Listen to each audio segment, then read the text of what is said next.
السلام عليكم ورحمة الله وبركاته. اللهم صل وسلم وبارك عليك يا حبيبي يا رسول الله. يا صباح الفل وصباح السعد وصباح الهنا، صباح كله نشاط. بجد وحشتوني من اخر فيديو انا نزلت. معلش انا بعتذر ان انا ما نزلتش فيديو امبارح، معلش كنت صحيا كده تعبانه شويه. المهم يا رب كلكم تكونوا بالف خير.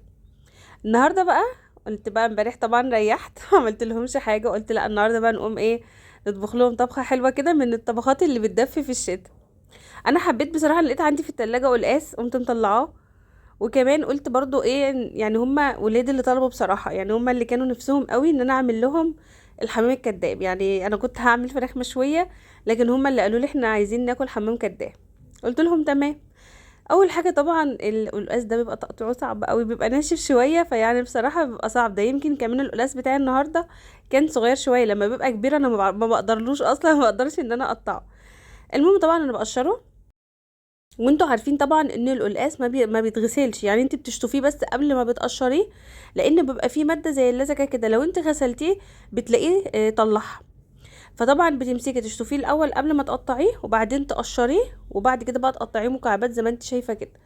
انا بعمل القلقاس بطريقه يمكن مختلفه شويه عن الطبيعي. يعني اغلبيه الناس مش بتحمره وبتحطه في شوربه اللحمه بس كده مع الخضره بتاعته.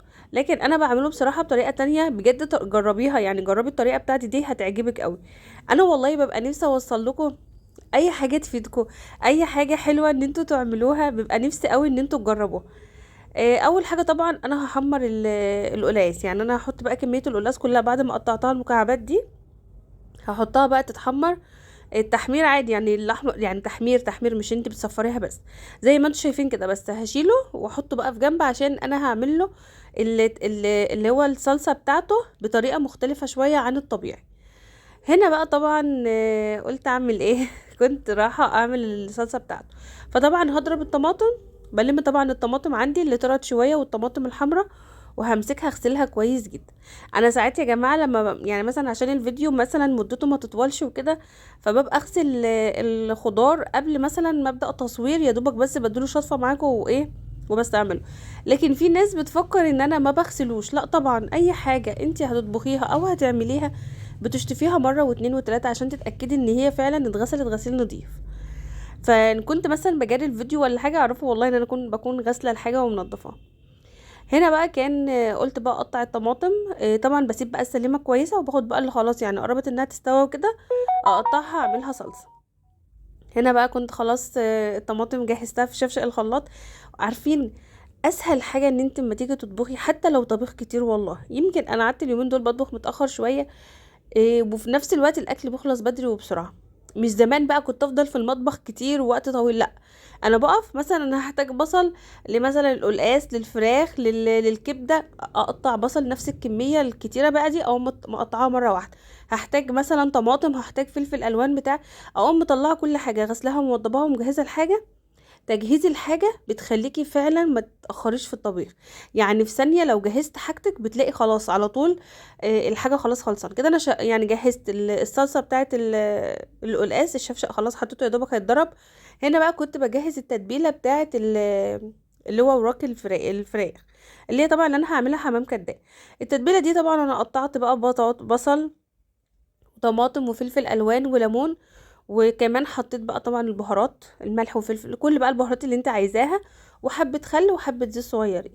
ووديت بقى ايه ورا هناك علشان ان انا اخلص واروح بقى اضرب الحاجه دي كلها في الخلاط، لان انا عندي الخلاط هستعمله 3 مرات: في عصير الطماطم، وكمان في تتبيله الفراخ، وكمان في الخلطه اللي هحتاجها للقلقان.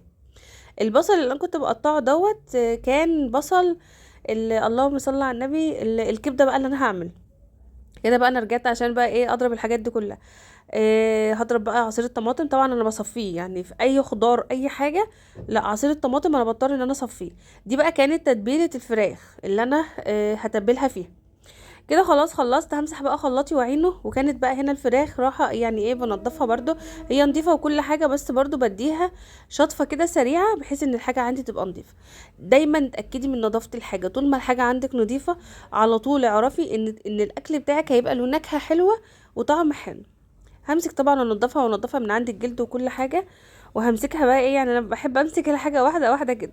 وبرضه هشطفها بقى بليمون وبخل وشويه ملح برضو، يعني ايه، هسيبها برضو منقوعه 5 كده، مش يعني مش هستعملها برضو على طول او هتبلها على طول، رغم ان انا كان ممكن شطفتها الشطفه دي وحطيتها في التتبيله على طول، بس انا برضو يعني ايه اديتها تشطيفه سريعه كده وسبتها. هنا بقى الكبد اللي انا هستعملها، انا كان جايني بصراحه كبد وقنص، بس انا ما بحبش استعمل القنص في الوصفه دي، فمسكت بقى كل ده غسلته، بس ما استعملتش الا الكبد بس. برضه هنضفه بقى من اي دهون فيه. برضه الكبد برضه همسك انضفها، وانضف كمان جوز القلب وكده، وهبدأ برضه ان انا اعصر عليها ليمونه واسيبها في جنب. سيبهم بقى منقوعين دقيقة كده، وبعد كده بقى هشوف انا لسه ورايا ايه. طبعا في الوقت ده انا كنت حطيت الرز اللي بتحمر ده، اللي جه الصورة بتاعته.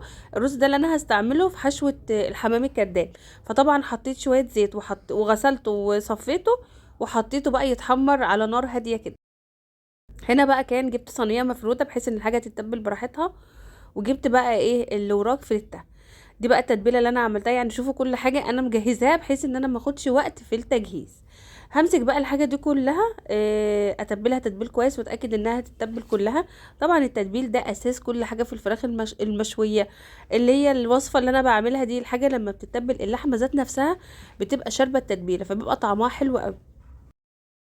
كده خلاص بقى، حطيت الفراخ في جنب. هنا بقى كنت هعمل بقى اجهز الرز. طبعا مسكت بقى الكبد والحاجات دي صفيتها، وهمسك بقى الكبده اقطعها قطع مربعات، يعني لا هي كبيره قوي ولا صغيره، يعني حاجه وسط كده. همسك اقطعها تقطيع حلو بحيث ان انا لما اجي اشوحها تتشوح على طول. هي الكبده مش بتحتاج نار شديده او حاجه، لا هي ما شاء الله على طول بتلاقيكي خلصتي. طبعا في الوقت ده بقى الرز عندي خلاص كان بيتحمر، والكبد خلاص يعني مسافه ما هشوحها الدنيا هتبقى تمام. هخلط الرز على الكبد واسيبهم بقى يستووا. انا يعني بعملهم بدري ليه؟ لان انا عايزه اما اجي احشي الفراخ تبقى الخلطه دي بارده شويه، ما تبقاش سخنه قوي.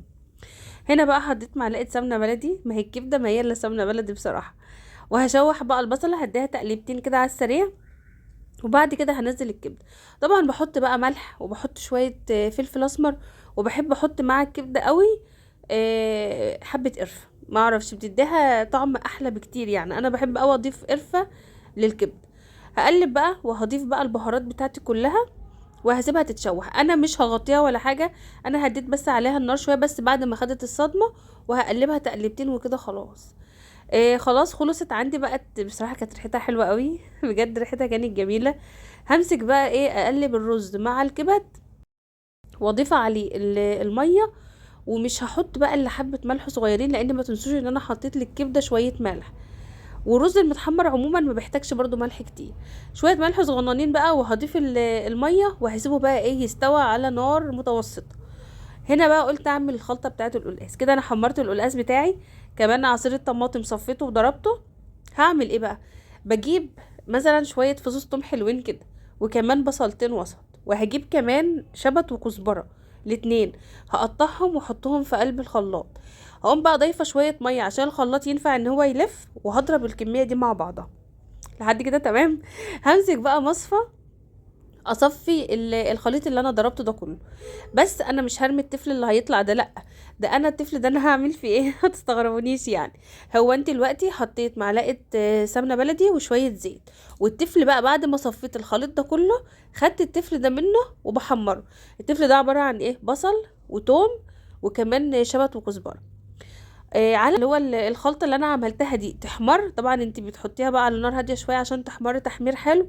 هكون قطعت خلطه الفراخ. ما هو انت بصي، لو وقفتي بقى على ما ده يتحمر وبعدين تعملي ده مش هتخلصي. حاولي ان انت وانت بتعملي حاجه تعملي حاجه تانية. طبعا انا فراخي متبله، الرز بتاعي خلاص على البوتاجاز يعني بيستوى، اللي هو بتاع الخلطه بتاعه الفراخ. قلت كمان اجهز الصينيه اللي انا هحط فيها الفراخ بحيث ان الدنيا عندي تبقى تمام.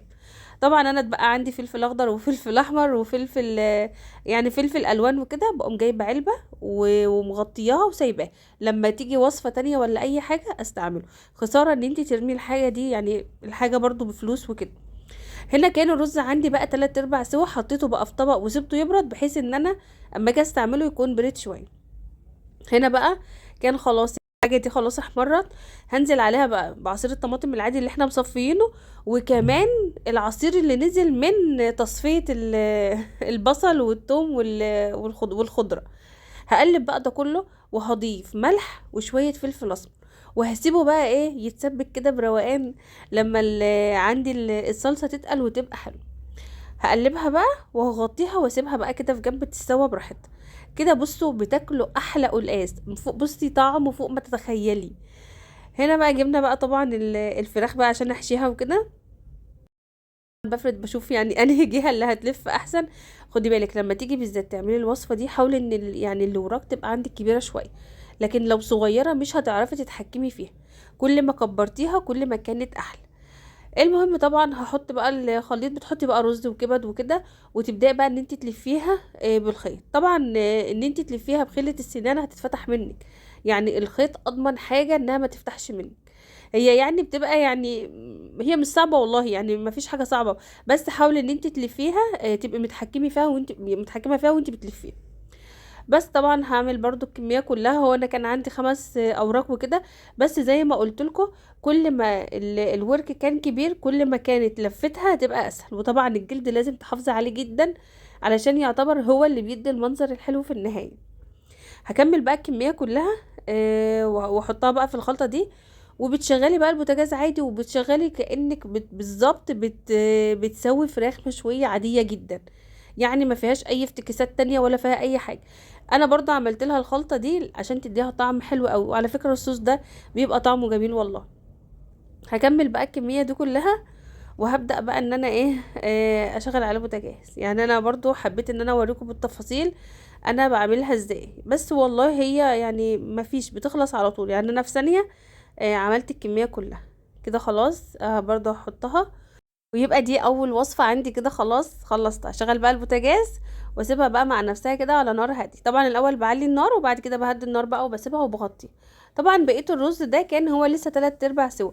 انت شوفي بقى لو محتاج لسه شويه شرب ميه حطي له شويه وكملي سواها. حسيتي ان هو عايز بس ترديده بسيطه على البوتاجاز حطيه وكملي ايه الترديده بتاعته. هنا كان خلاص عندي الصلصه اتسبكت بقى بالقلقاس وكده. خلاص بقى سيبته على النار هاديه برضو يكمل سوا وكده. هنا بقى كان قلت اعمل معاه رز بشعريه. ما هو القلقاس بصراحه او اي خضار عموما بيبقى حلو قوي بالرز بشعريه. عموما الرز بشعريه حاولي ان انت ما تبقيش تحمري الشعريه قوي علشان الرز بيبقى شكله احلى لما تكون الشعريه ذهبي وجميل. هضيف بقى الشوربه بتاعته واحط بقى الملح واسيبه بقى يستوي. على فكره لو عندي برضو مرقه دجاج ببقى بحب احطها قوي مع الرز بشعريه، بس بصراحه انا كنت مخلصه مرقه الدجاج. هضيف بقى الملح واسيبه بقى ايه يستوى براحته. انا كان عندي الرز خلص، كمان كان عندي الفراخ خلاص هدخلها بقى الفرن تتحمر. يعني تقريبا خلاص الاكل كان في التشاطيب. انا حتى حبيت اوريكم هنا كان الرز خلاص استوى. طفيت عليه انا بس شغلت عليه النار، يعني يعتبر ما ضفتلوش ميه كتير ولا حاجه، ده هم حبه بساط خالص. كده كان خلاص بقى طفيت عليه.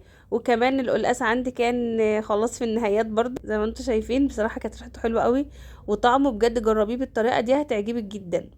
خلاص كده خلصنا. الفراخ طبعا اتحمرت، الرز خلاص خلص، كمان القلقاس، كل حاجه. الاكل بجد كان طعمه وريحته حلوه جدا. لما تيجي تحمري الفراخ عشان ما تنشفش منك في الفرن، حاولي ان انت بفرشه تاخدي من الصوص بتاع الفراخ تدهني بيها وشها كده. عمر الفراخ يعني اللي بتشتكي بس من ان الفراخ بتنشف في الفرن، لا لو عملتي كده يعني كل ما هي في الفرن تاخدي من الصوص وتدهني وشها هتلاقيها احمرت كمان من غير ما تنشف معاكي خالص. هنا بقى القلقاس خلاص بقى بنغرفه. انا بصراحه حبيت اغرفه في طبق كبير يبقى في النص بقى اللي عايز يبقى ياخد. بصراحه كان القلقاس ريحته حلوه بجد. الطريقه دي الطريقه عادي اللي احنا بنعملها التانية جميله برضو، ودي كمان يعني مختلفه عن اللي احنا متعودين عليه، فبرضو بتبقى حلوه قوي. جربيها بجد على ضمانتي هتعجبك جدا. خلاص بقى الاكل خلاص هاخد بقى الاكل واروح احطه بقى هناك على السفرة عشان نتغدى. كان خلاص اصلا تقريبا ولادي جم كلهم من الدروس. يا رب فيديوهاتي بقى تكون بتعجبكم، ولو بتعجبكم ما تنسونيش في الاشتراك واللايك. بحبكم في الله. مع السلامه.